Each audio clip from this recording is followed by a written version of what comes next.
So this is the key takeaway post for my episode titled Take Action and Stay Grounded with my father, Thomas Carano. In that episode, we talked about overanalyzing less and getting out and doing more. And then we also talked about the importance of staying humble on the journey. So I always preface with this, or I prefaced with this in the episode, and we both believe in the importance of analyzing, planning, science, research, thinking. All of those things are very important. In life, there'll always exist dualities, and then when you fall on any extreme of the spectrum is usually when you run into some issues. And in today's world, there's maybe a lot of people who overanalyze or analyze too much, and then it's at a cost to taking action. And if you think about it, right, what is the point of analyzing? The point of analyzing is so that we can do better. But if we never do, then what's the point? At some point you have to take action. My father used an analogy, or when he was growing up, he said when kids would play, they didn't know the rules of the game, they didn't learn the game.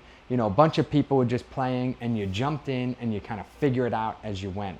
And it was a parallel to how life is, right? We're all kind of thrown into life and we figure it out a bit as we go. One of my father's big quotes he often says is, the world is your school and life is your lesson. So, you're not going to know all of the answers before you get into the arena. And there has to be a point when you kind of jump in a little bit.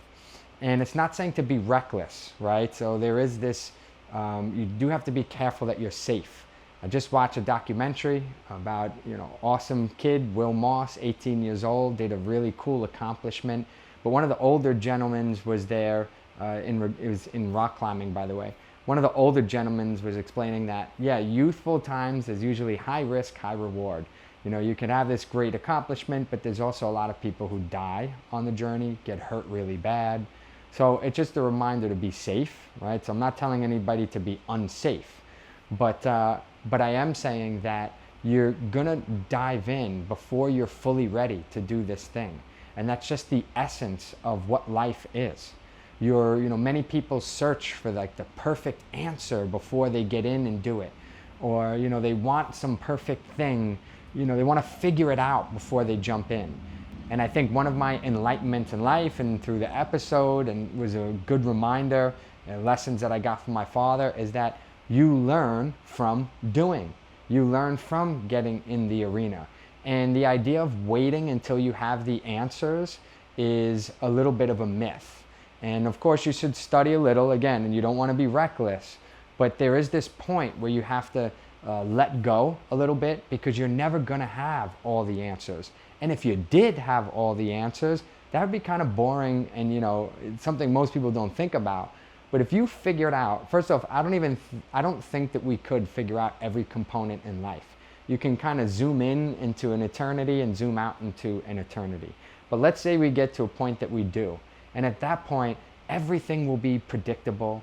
Life might be boring, and it might be depressing, and it might not be worth living. No matter what, there's always going to be some unsolved puzzle or something new that we're figuring out. And when that's the case, that then means that we're not going to know all the answers. And we have to kind of jump into things without knowing all of the answers. And it's going to require a little bit of courage and a little bit of grit to get in there. When I was growing up, I would compete a lot, and my father was my coach, which was pretty cool. I competed locally, regionally, nationally, all the way up to junior Olympic level. But one of my favorite things that he would say was, stop fucking around. And, some people like cursing, don't like cursing, but when you're born and raised in Brooklyn, it's a little bit more natural and a part of the culture, but it's a little bit more of like an exclamation point. It's stop fucking around, put that intensity, but it also brought structure to my chaos, because in that moment I would get nervous. I would get nervous maybe seeing the opponent, or thinking about who's watching, or thinking about, or you start thinking about all these things, and you're overanalyzing, you're in your head a little bit, and you're all over the place. So that moment of chaos, and then there's this structure that comes to it. And he would say, we practice this exact thing. Stop fucking around. Don't think about anything else. Get in the arena and do exactly what we just practiced, right? So there, and I would like it because it gives this, no matter what, you're going to need this point of grit. If you think about it, think about like a cold plunge, for example. Before you get, you're thinking about jumping in this cold water, but everything in your body is telling you, don't do it, don't do it. Oh my God, this is no, and you have to have the discipline to push through it and say, and kind of growl and grunt and say, like, I got it, let's go.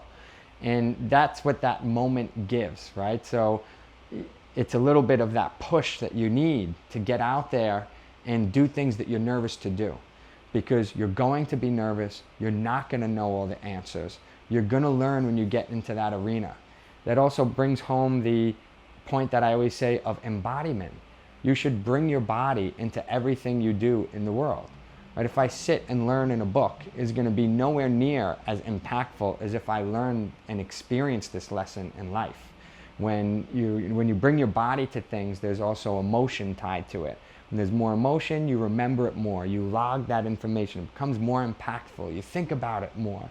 So getting out and involving your body and taking action and knowing that mistakes are going to come, that's okay. But those lessons, in my opinion, will be more impactful than just sitting and trying to learn from someone else's experiences or written material or a book or whatever it is. So, that whole beginning part of the episode, or a lot of things that we kind of reinforced, was this idea of taking action. And overanalyzing or analyzing a little is okay, but careful not to get into the overanalyzing zone. At some point, get out there and do it. You're going to make mistakes, and the best lessons are going to come from those mistakes, and it's going to require a little grit and grind when you're nervous to push through and stop fucking around and get after it. So, I love that first piece there. So the second big piece is about remaining humble on the journey. And I'll use the martial arts to help explain this one a little bit also in the beginning here. Karate is defined as empty hand. And empty hand can mean a lot of different things, but one of the things is that you really don't need anything to be able to start on the journey. You don't need any special equipment. You don't need to do it in any special place. You could be anywhere, anytime with just your body, and you could get in a great workout. It speaks to this idea of you don't need much. You don't need anything flashy. Many people today, they want to buy the new perfect sneaker with the little extra spring in it, and that's going to be the thing that makes you go faster, for example, right? But no, the thing that's going to make you go faster is get on the track and run and sprint. The idea that we're searching outside of ourselves to find this thing that is going to make us better, and there's really nothing outside of yourself. All the things that you need are within you. I love the I don't want to say the quote. I'm gonna paraphrase a little bit, but I mentioned in the episode a guy named Musashi. Musashi was a samurai in Japan in the 1600s. He went undefeated his whole life. In the later years of his life, went up to the mountains and wrote a book on what made him successful. One of the things he said in that book was, and I'm going to paraphrase, and they paraphrase as well because the translation isn't always exact, but seek nothing outside of yourself. Everything exists. Everything is within you. And if you think about it, right, like you are the universe. Everything that is outside of you is also actually kind of within you, or everything that was used to create the world outside of you is also exists within you too. All the potential that is in the world is also in you. You are like a micro universe in and of yourself. And there's so much to search within you, and there's so much to unlock within you already.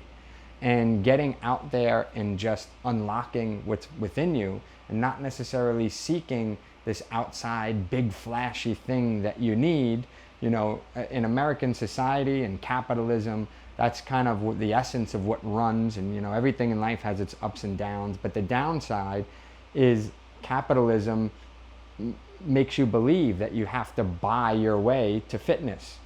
And the truth is you really don't need anything outside of yourself. And there are some things that can maybe complement or help a little bit, but there's not much you need. And especially in the beginning, just get out there, do it, and remain a little bit humble on that journey. Don't seek to find any big flashy thing. A lot of the things already exist within you.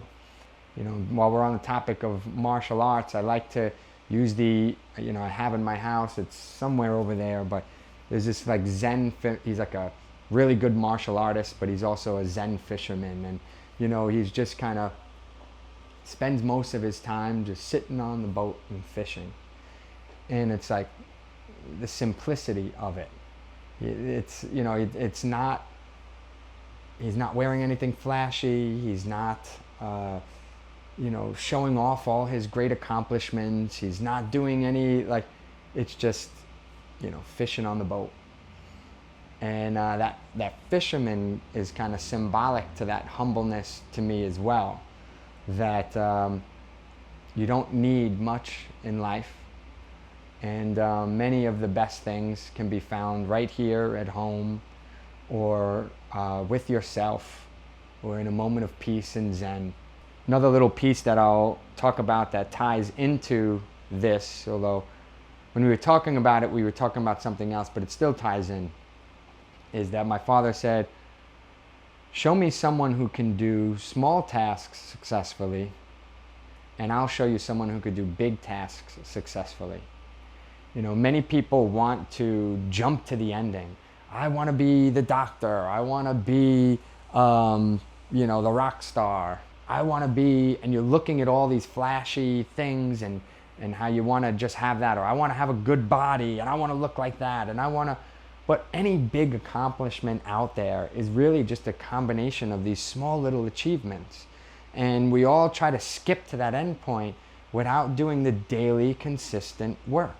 If I watch somebody in a day, I watch 10 people in a day, and I watch how they behave throughout that day and the little things that they do throughout their day, and that is going to probably tell me who would have the most success or not. And the success shouldn't even matter. Back to that fisherman on a boat, just chilling, right? But, the success shouldn't even be the goal or what you're achieving or what you're going after. You're being authentic and just following your passions is really what you should go for. But the idea of it's these small little achievements over time, the little things that you did today, and the really small thing. Did you make your bed? Did you do the dishes? Did you meal prep and eat well today, or did you get lazy and eat out and then you have a stomach ache now? Not pointing any fingers, that was something that happened to me yesterday. Right? So I'm still human too.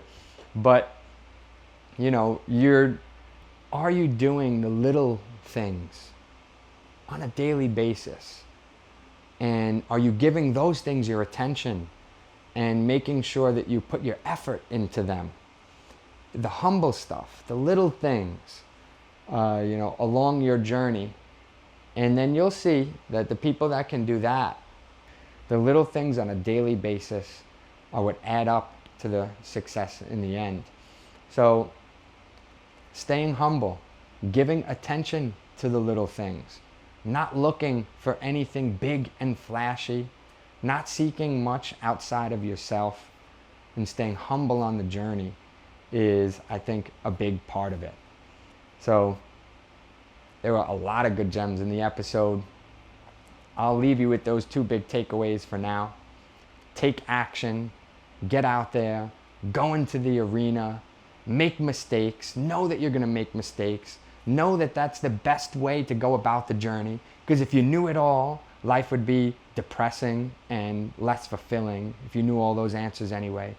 So you're not going to know it all. You're going to make mistakes. You're going to have fear. You're going to need courage. You're going to get in that arena, and you're going to have a little grit and grind and a little bit of that stop fucking around mentality to push yourself and get out there and take some action so you don't fall too far on any extreme where you're overanalyzing. And then on that journey where you're out there and you're taking action in the world, remember though to stay humble. Remember to dedicate time to the little things. Remember that you don't need anything too big and flashy. And the most important things are right here within yourself.